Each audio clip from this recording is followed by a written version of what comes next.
Good morning 10th class. ये है हमारी आज की वर्कशीट। जैसे कि आप सभी को पता है, वर्कशीट नंबर 43, डेट हमारी 14 दिसंबर। डेली वर्कशीट आएंगे जैसे कि आप सबको ये पता है। तो टॉपिक हमारा शुरू हो गया विनिर्माण उद्योग भूगोल से। 4 और 5 कौन सा लेसन है आप ये देख लेना। हमने पिछले कार्यपत्रक में उद्योग और कृषि के अंतर संबंधों पर चर्चा की थी। उद्योग और कृषि कैसे एक दूसरे के पूरक है, हमने ये देखा। हमने पढ़ा था कि कृषि उद्योग एक दूसरे के संपूरक हैं, दोनों का साथ साथ ही विकास संभव है। अगर उद्योगों का विकास न हो तो कृषि का भी नहीं होगा। उद्योगों के विकास के लिए उद्योग की अवस्थिति एक महत्वपूर्ण कारक है। अवस्थिति मतलब कहाँ उसको स्थापित करना चाहिए। आइए उद्योगों की अवस्थिति को प्रभावित करने वाले महत्वपूर्ण कारकों का अध्ययन करें। भौतिक कारक, ये 3 नंबर में आता है ये क्वेश्चन, तो थोड़ा सा ध्यान से आप सुन लेंगे। उद्योगों की अवस्थिति को प्रभावित करने वाले भौतिक मतलब जो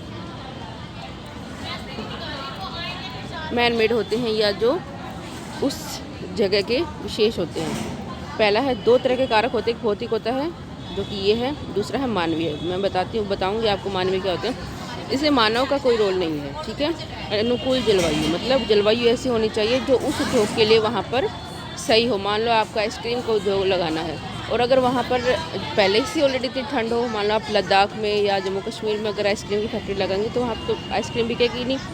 तो उसके लिए जलवायु जो है वो अनुकूल होनी चाहिए। दूसरा है शक्ति के साधन मतलब वहाँ पर बिजली या कोयला, पेट्रोल, डीजल ये सब भी उपलब्ध होने चाहिए, नहीं तो फैक्ट्री मशीनें कैसे चलेंगी।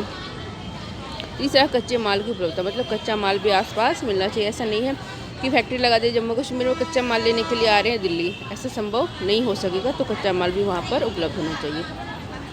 तो ये है भौतिक कारक। अनुकूल जलवायु होनी चाहिए, शक्ति के साधन उपलब्ध होने चाहिए और कच्चा माल भी वहाँ पर उपलब्ध होना चाहिए।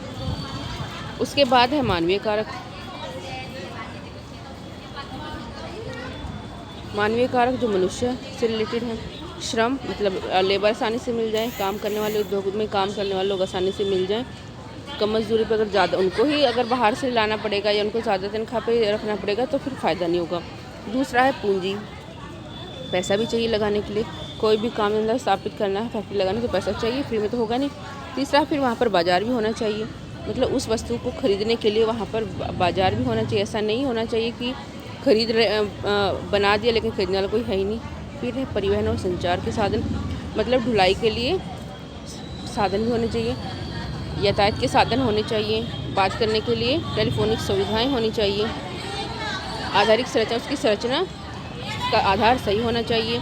फिर है उद्यमी भी होने चाहिए, व्यापारी भी होने चाहिए उस चीज़ को खरीदने बेचने वाले।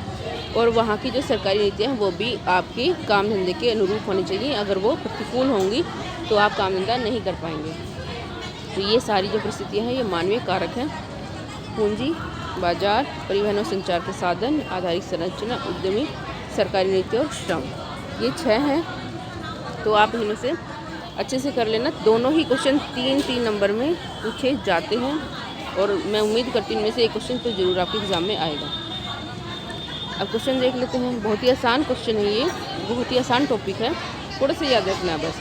कच्चे माल की उपलब्धता किस प्रकार उद्योगों की स्थिति को प्रभावित करती है, वर्णन करना। कच्चा माल ही नहीं होगा तो उद्योग आप नहीं लगा सकते, क्योंकि आप कच्चा माल एक्सपोर्ट नहीं कर पाएंगे। कि अगर कच्चा माल दूसरे देश से लाना पड़े, दूसरे राज्य से लाना पड़े तो उसके लिए आपको फिर आपका जो काम है वो रुक जाएगा। उद्योग की स्थिति को प्रभावित करने वाले मानवीय कारकों की व्याख्या करनी है। ये कारक आपको लिखने हैं, इनकी व्याख्या भी आपको करनी है।